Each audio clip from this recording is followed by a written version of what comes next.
Hey everyone, here to show you how to do an MFU driver assembly install on a classic Centerlock mountain bike hub. To do this, you will need a 2.5mm hex key, you'll need a pair of 20mm cone wrenches, or alternatively a single cone wrench and a single open-end 20mm wrench, and a medium-grade thread locker, solid or liquid form. Go ahead and begin by taking off the brake side end cap with a firm tug. You can set that end cap aside.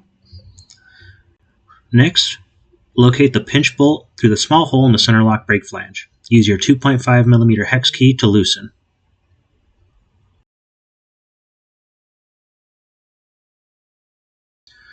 Once the pinch bolt is loose, go ahead and unthread the collar from the axle. You can do this by unthreading the collar from the axle, or you can hold the collar and rotate the axle to unthread.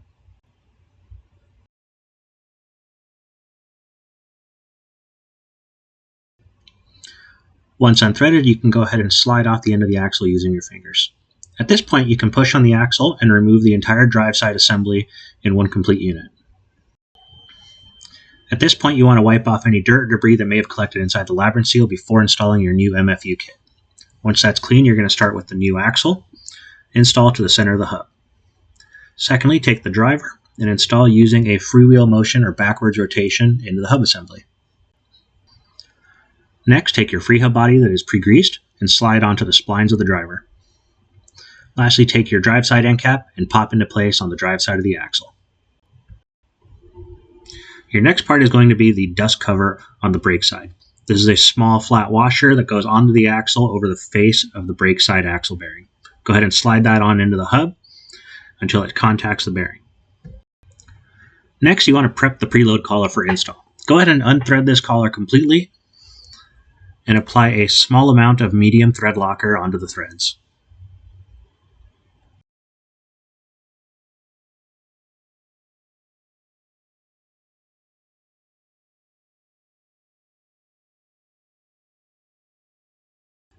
Once applied, go ahead and reinstall the female collar onto the end cap.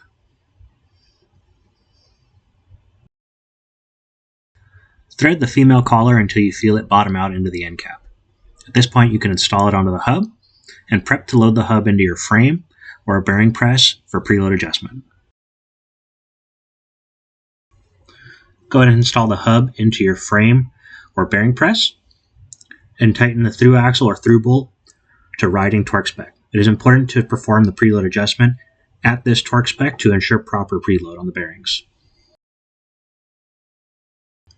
Since the hub is of a floating axle design, the preload should only be adjusted when it is compressed.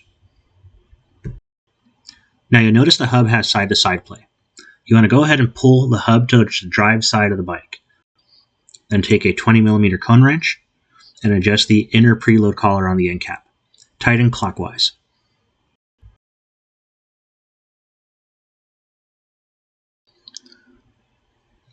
Tighten the collar until you feel it contact the brake side bearing. At this point, you want to thread in the small silver jam nut until it lightly contacts the preload collar.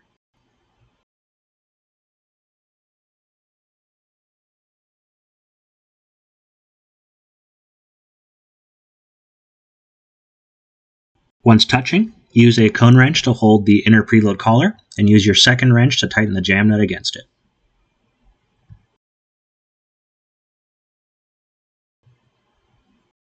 Once complete, you're now ready to install your cassette and rotor and get the bike back out on the trail.